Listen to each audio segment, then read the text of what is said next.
DJ who makes you feel good. The Mikey D Show. Welcome back, ladies and gents, and joining me in the studio right now, it's none other, the one and only, it's Andrew Roachford. Hello. Hello, how are you? You all right? Yeah, I'm great. A bit of man flu here and there, but I'll be brave and soldier through. There's a lot of it about at the moment. It's yes, the joys of winter. The joys of winter. Yeah, I'd rather have it now than when I'm on tour. Absolutely. We need to be fit and ready for end of February for your gig, which we'll be getting on to in a short while. Andrew Roachford, I can't believe it. I'm not going to pull any punches on this one. I'm feeling a bit starstruck right now. I remember your music back in the late 80s. Obviously, Cuddly Toy reached number 4 back in 1988. Went out and bought that on the 45 single. That record got played to absolute death. I'm not going to lie to you. My dad as well, big Roachford fan. But there's a lot more to it than that, though, isn't there? I mean, obviously, you songwriter for likes of Joss Stone, Chaka Khan. You've toured with Terence Trent D'Arby and the Christians back in the day. A real history there, amongst other things. But how did it all start for you, the musical journey? My musical journey. Also, can I just clear up the thing with Chaka Khan? It said we were supposed to get together and write, and we actually never did it. But I did write with Joss Stone. There's a few other people that is true. Right. But, just in case she's listening, she's like, he never turned up. So there was a mention about Michael Jackson as well, but apparently that didn't quite go to plan. Story that I was gigging somewhere and his publisher and talent scout turned up and said he's interested in you writing with or for him, and I almost didn't believe it. But I've grown to know that I have a lot of fans in those places, and I guess I didn't realise because I was just, this boy from South London doing his thing, and all of a sudden I was on the radar for a lot of people, and it's a massive compliment because I grew up listening to the Jacksons, and as a kid I would have never have believed that I would have had the likes of Michael knocking on my door in that way. So yeah, I appreciate the love, and I when I started out, I was lucky enough to be born into a musical family and grew up with, music being played live by various musicians and my uncles and stuff in the living room. There was always live music, and I feel I was blessed with that because not everyone has that experience, And obviously it shaped my whole world, and I had a big part to play with who I became later on in life. Absolutely, yeah, definitely off to a good start. And what a career it's been, though. I mean, as we've said, as well, you're part of Mike and the Mechanics for the past 9 years. And also, as well, your MBE that you received in 2019 for services to music. Absolutely amazing. How must that have felt? I've always said that I don't do music for awards. If I did, I don't think you make good music because it's just, you got to do it from the heart, and that's what I've always done. Mm-hmm. But that moment of driving into the palace, driving into the grounds, and I actually had the radio on, and just coincidentally, my song Love Remedy was on the radio, and I was with my brother, my mum, and my cousin, and it was definitely one of those moments that you thought, wow, this is quite something special, and sadly as well, my brother had passed away literally a month or so after that, so that was a blessing on so many levels to get that award, and it wasn't just about me, it was about my family, it was about my fans, because I have fans that have been following me for decades now, and they always like, Andrew's this and Roachford's this, and I think it gives them that sort of thing as well, Yeah, very much so. I mean, you are very much loved and respected amongst your fans, and I do firmly count myself in that demographic as well there, Andrew. It goes without saying. The sound of your music, the type of music that you make, it's soulful. It just stands out, for us fans. Absolutely amazing back catalogue of music. You know, I mean, it's not only just about, obviously, back in the day, Cuddly Toy, which obviously got a lot of radio play and still does to this day, and it still sounds fantastic all these years later. Tunes, you know, Lay Your Love on Me, Only to Be With You. Obviously, music they'll be playing in today's show. Just to jog people's memories, you go, yeah, sometimes it's one of those cases, isn't it, when you go into the back catalogue and it jogs the memory and it just evokes fantastic memories, and the music, most importantly, still sounds amazing to this day. Well, you know, when you get to a certain age, the only jogging you're doing is your memories. So it's important. It's important to have that music that is like a timestamp, and when people hear Only to Be With You or Cuddly Toy or The Way I Feel, they remember, you know, everything that was attached to that time, and it's like a photo album in a way when you hear that music, and so I'm really proud that I am that in some people's lives, you know, what my music is. It's an amazing legacy to have. And it's still going on as well, most importantly. You still haven't lost your love for music, for the industry. You're still active now. Your latest album that you wrote and recorded in 2020, Twice in a Lifetime. We'll be playing a few songs from that album shortly after as well. Tell us a little bit about how that came to be with the new album. Obviously, after working with Mike and the Mechanics for a while, how did that eventually come around? Well, you know what? I'm a songwriter. I'm an artist, and I'll always be writing songs here and there. And eventually, you get to that point where you think, I'm making an album. You know, I think initially you can't really intend it's all about an album. You just start writing or keep writing, and then it sort of happens by itself in a way. And then when I'd got a certain amount of songs that started to sound like a body of work, I met Jimmy Hogarth, who ended up producing it, and we recorded it at his amazing studio. Twice in a Lifetime was done, obviously, with musicians and live people in the room, and we also even recorded it to tape. And what we did is we recorded it to tape and also straight to computer to see if it was just like, does it even make a difference? Analog versus does it even matter anymore? But there's just something about stuff coming off of tape, drums and vocals and bass. There's so much sort of nice to listen to, more pleasant on the ear. And so we went with that and ended up using horns, because I've never used like a brass section on a record before, not properly, you know. And that was, I always wondered why, and for my voice it worked so well. And that was such a treat. It's always good to try new things as well, isn't it, really? And as I said, it goes without saying, doesn't it? The vocal range, it's very much still there. You certainly haven't lost it. Some of the songs from the new album, they sound absolutely amazing, and they're really nice and easy to listen to, but they evoke feelings as well. It's important, isn't it, every song to tell a story, but there's just that undeniable feeling that comes with your music, that emotion that comes with it, and I think that's what really resonates within fans of your music. Yeah, well, I think so, and I think that's kind of where I start when I'm writing a song. I just sort of, you know, play a few chords on the piano, but the first thing that comes through is the emotion, and that's what I get, the feeling, because there's the feeling is sort of beyond the words sometimes, and then you have to sort of justify the feeling with words. Well, that's how it works for me.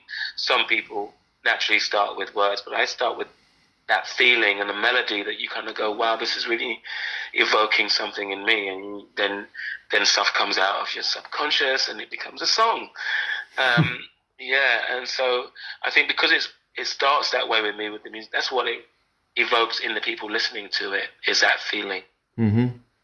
You know, and I love the classics like Al Green and, you know, Marvin Gaye, and that's really what I listen to it for, is that how it makes me feel. Yeah, Yeah, I mean that era of music, it's undeniable, isn't it? Really, so it's in a class of its own. To tap resources from that, that generation, that genre of music, it's just fantastic.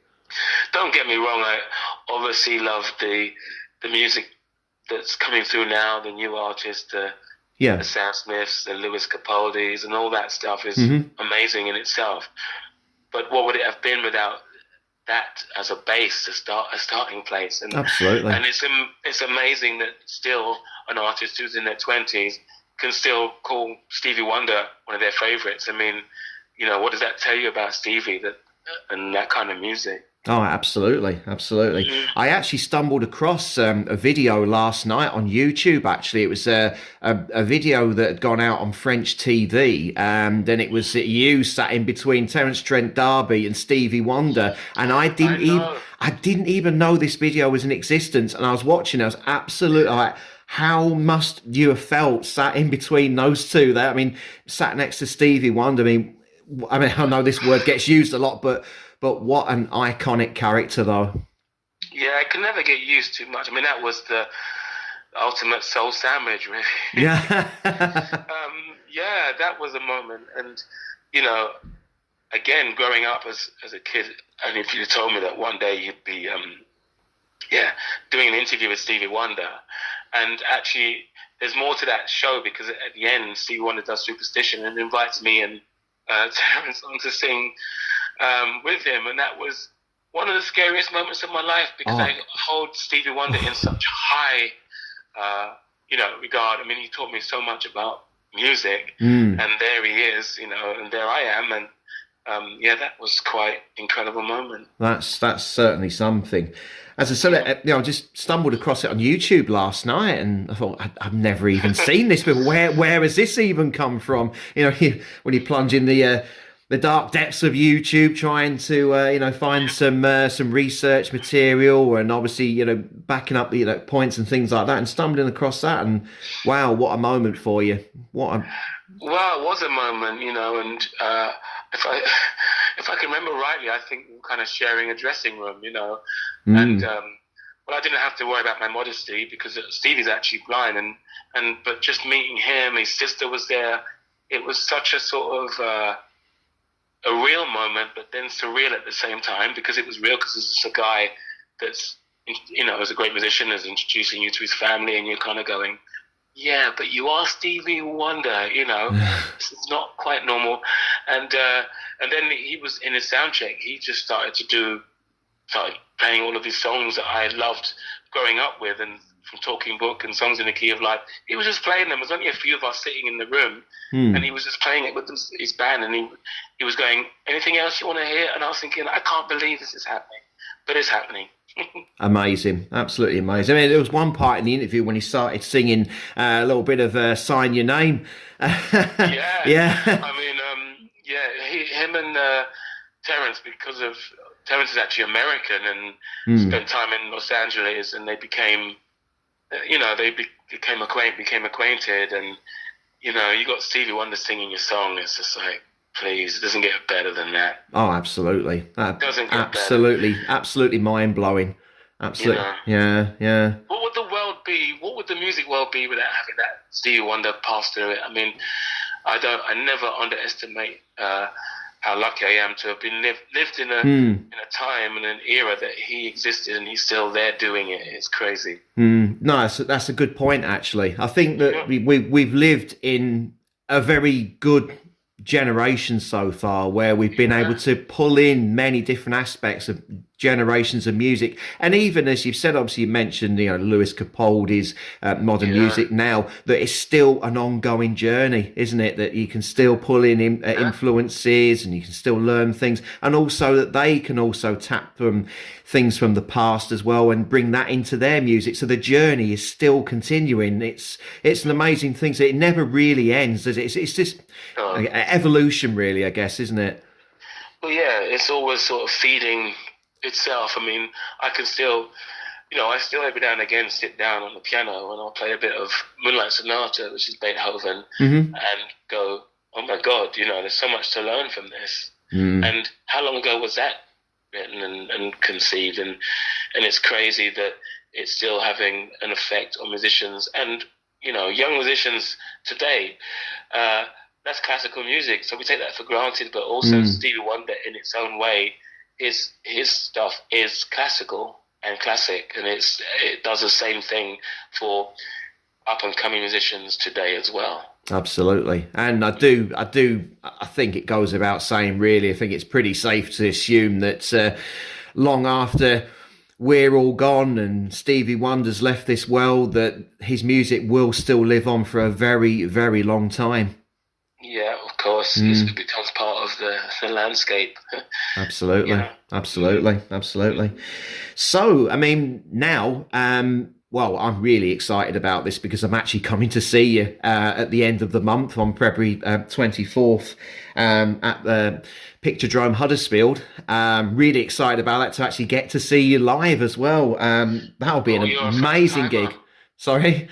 You're a first timer. Yes, I've not actually seen you live before. This will be the first time, so I'm really excited about this. Yeah. The first timers, I'm always excited to see them. Yeah. No, it's been a long time coming, but best things come to those who wait. So thanks to Sam Cox song coming on. Yeah. Thanks to our mutual friend Maria, who obviously forwarded the details across that you were coming to Huddersfield, and straight away snapped those tickets up. Yeah, so they definitely got to be there. Yeah, well, this tour is also partly inspired by the fact the Music Venue Trust got in touch with me some moons ago and asked me if I'd be a patron for the Music Venue Trust, and of course, I'm such a big supporter of the grassroots venues and some of the smaller towns, that these venues are so important because that's where all the talent always comes from. Stuff like the Beatles you probably never known about the Beatles if they didn't have small venues like the Mole Club to sort of hone their skills, and so when the pandemic started and some of these venues were closing down, it was like horrific, because the music is such a big, UK music is such a big export, and it has been for so long, and so we have to cherish that and keep it going. Absolutely, I totally agree, and it's a very intimate venue at Hunferth Picturedrome, and it's a small town, it's a small part of Huddersfield, but there is always been a focus in that town with live gigs and live music. It's very much been a centre point of that town. I've been there many times to watch a few bands, a few guys that I used to work with in the past, and it's a really nice town, and as I said, the Picturedrome, fantastic venue. If anybody wants forward to it. Yeah, you and me both.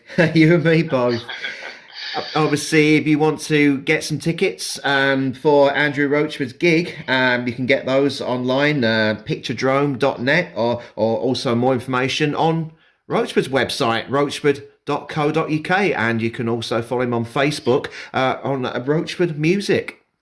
Yep, and Insta. And Insta, not forgetting the Insta. Not forgetting the Insta. No, are you not on TikTok yet? Well, there's a TikTok account, but I don't really, I haven't really done a lot on that, Yeah. And I know the clock is ticking. Yeah. I see. Get to it. I see what you did there. I see what I did there. You're on fire today. Yeah. Well, as I said, I can't wait. February 24th, I'll be there. It's been a long time coming, but I can't wait to see you live. Really looking forward to it. So before we go, if you wouldn't mind, playing us out with one of your favourite songs from your new album, Twice in a Lifetime, please. Well, one of my many favourites from my album, Twice in a Lifetime, is High on Love. So let's hear that. All right, let's do it. Andrew, thank you very much for joining us. It's been an absolute pleasure speaking with you. Cheers, mate. Take care. See you soon. Ciao, ciao.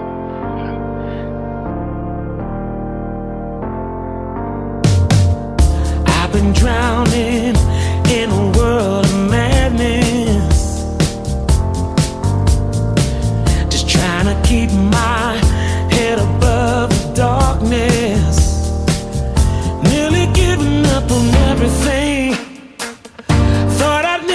feel my heart again.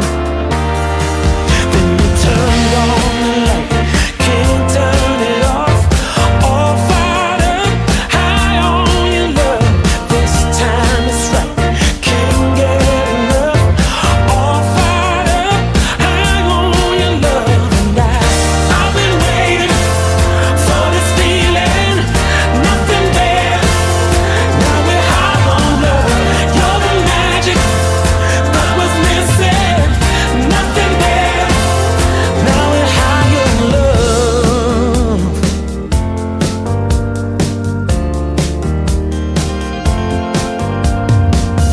There'll be hard days, there'll be tears and sadness.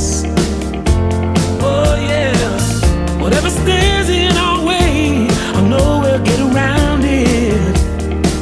And that's not something I'd have said before. I didn't know that I could have it all.